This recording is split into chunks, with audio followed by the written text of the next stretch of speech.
Pan-Yoruba socio-political group, otherwise known as Afenifere, has called on the National Assembly to commence impeachment proceedings against President Bola Tinubu over an alleged conflict of interest in the award of the Lagos-Calabar Coastal Highway contract.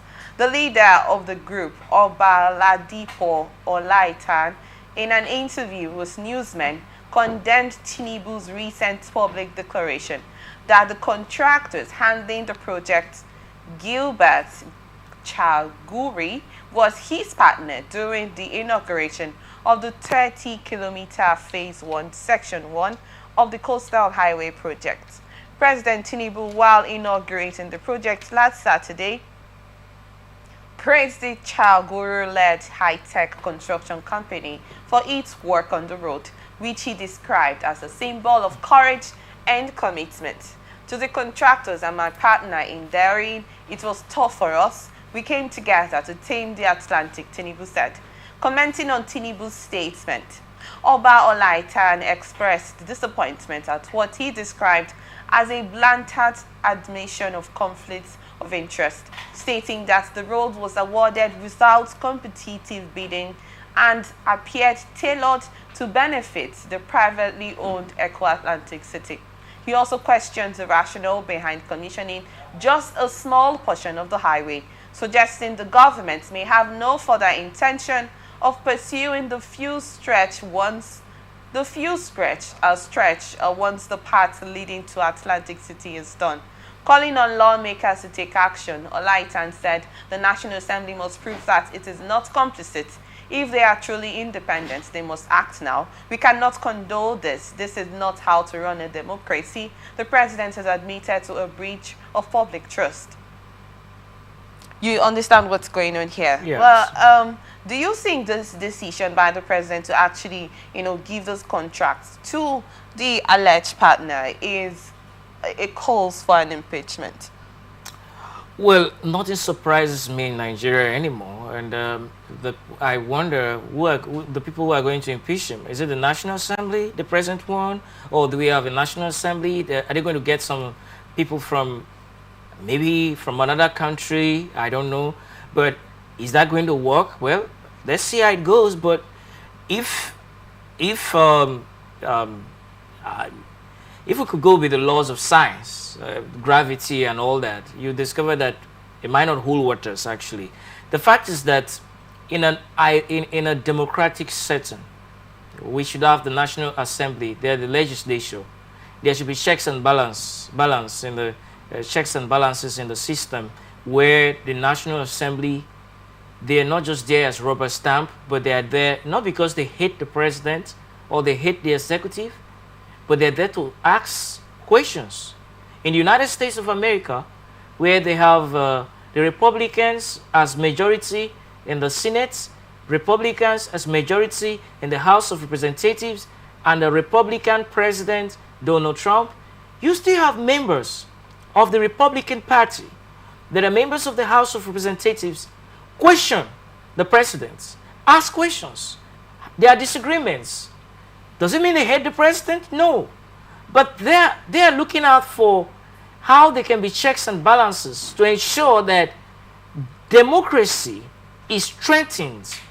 In this case, we're talking about this very huge project, and it's going to cost taxpayers a lot of money, billions and billions and billions. So what is wrong for the National Assembly to ask questions? What is wrong for members of the National Assembly to say, we want to know what has been spent, how it has been spent, and we want to see that there is transparency. But hopefully they do their job. Hopefully they do what is right for the people.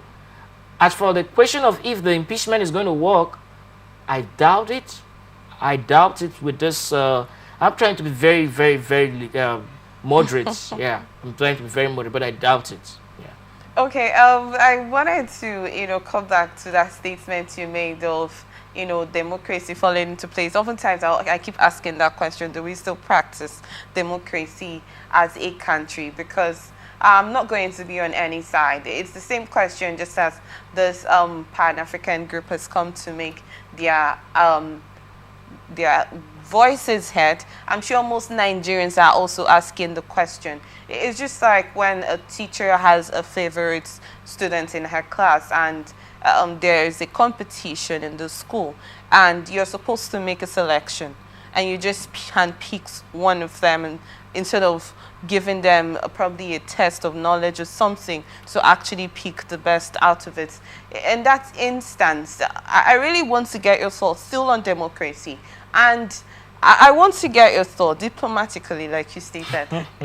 The president just celebrated his 2 years in office on 29th May 2025. I want to get your thoughts on what you make of this present-led administration too. Well, what I can say is that is Nigeria practicing democracy? Well, that's what they say. That's what they are saying. They say that we're practicing democracy. And so since they say we're practicing democracy, I'm going to take what they say. They say we're practicing democracy. They say we're a democratic nation, so I'll take what they say. Are Nigerians feeling the dividends? Are they receiving the dividends of democracy? A lot of Nigerians are wondering whether they don't even know what dividends is. They're not seeing, most of them are not. So the present administration, well, I don't have much to say. What I can say is that they need to sit down and look at their conscience and ask themselves, have we performed? Have we taken people out of poverty? Because this refers to the last question, I mean the question from the last conversation we had, when you were saying that it's a beautiful idea to call in for the 6 years single term in office, you know, for presidents and governors. You know, some will look at it, what's the need for that when the 4 years actually we're not really seeing results in? Because results, we can say it's a relative situation, and results can also be on perspective. There are things that might be done now. Some Nigerians will say decisions that are being taken are not the main decision, that the main actions that people want to get from the leadership of whichever hierarchy they might find it. And let's say that this Lagos-Calabar Expressway, some will say, what's the need? When the Calabar Road is some roads in other parts of the country are also affected. Why not put that also parts of the project? Why or just on this part? You know, there's just so much that will be there in that instance. So that's why I'm asking you the question about the present administration. I would say, for as regards the 6 years and 8 years, if you can't give them 6 years, they're still going to get 8 years. And so if they can't function, if they can't do well in 4 years, how are they going to do well in 8 years? So why not give them 6 years so that you get another government to come in after 6 years, and then the polity is not overheated? As regards if they have performed in terms of the democracy and delivering leadership, especially looking at the road project, I would say that a lot of Nigerians are suffering. The truth is, a lot of Nigerians are suffering. A lot of Nigerians are hungry.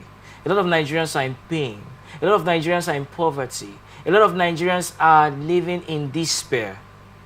When you have children as a father, and let's say you have 10 children, and you have one that is close to you, he's overfed, the other 9 are starving, will you describe yourself as a good father? Because that one is close to you, he eats all the time. He have a lot of food, fruits, drinks, juice, chicken, turkey, everything. But the other 9, they are starving. They can't even see you. They have to, it's difficult for them to talk to you. As a father, will you tell yourself that I'm performing well, I'm doing well? That's a question for the man to answer. I'm using the illustration of a father. Okay. Yeah. But why did you say the House of Representatives, that has been called the House of Assembly, whatever the case may be, we are not listening to this call by the Afenifere calling for the impeachment of the president over this decision? Most of them are there for their political interests. That's their primary interest. They are there for their political interest, and they want to secure their political positions. And so it is up to them. They have to make the decision. They have to look at what the country needs and do what is right. Some people will say impeachment notice is actually a very high call to this kind of situation. But let's put that aside. Why can't most of these representatives call to the order of any a president, governor that's actually not working in due course towards democracy, as the case may be? The thing is that when you're part of a system and you're benefiting from the system, it's difficult to criticize the system. It's difficult to criticize, they say he who pays the piper calls the tune. There's a old proverb like that. So I don't know why they're not speaking out more and calling for accountability. But anytime I read, I like literature a lot. Anytime I read that literature piece that says, he who pays the pipers calls the tune, I begin to think that possibly maybe there's someone paying the piper that's calling the tune. I don't think when I get it, it's been long I read it. It's been long, it's been ages. So it all depends on them. They have to look at their conscience and ask themselves, when you are a member of the House of Representatives, you are not a member of yourself and your family and your party alone. You are there to represent maybe community A. The interest of the community should be your interest because you are their servant, their representative. It's just like an ambassador. The ambassador of the United States of America to Nigeria is not here for his own interests. He is representing the government, the people of the United States of America. His primary interest is to fight, is to defend the policies of the government of his country. He is representing them. He is the face of his country. He is the country himself in a human form, right here in the Nigerian in the embassy. So when you are a member of the House of Representatives, you are not just there for all your own personal interests. How much money you get, how much cars you ride, how much allowances you get. You are there for your people. So I want to appeal to our leaders to please remember the people because they are very important. Okay, we got something that's still missing.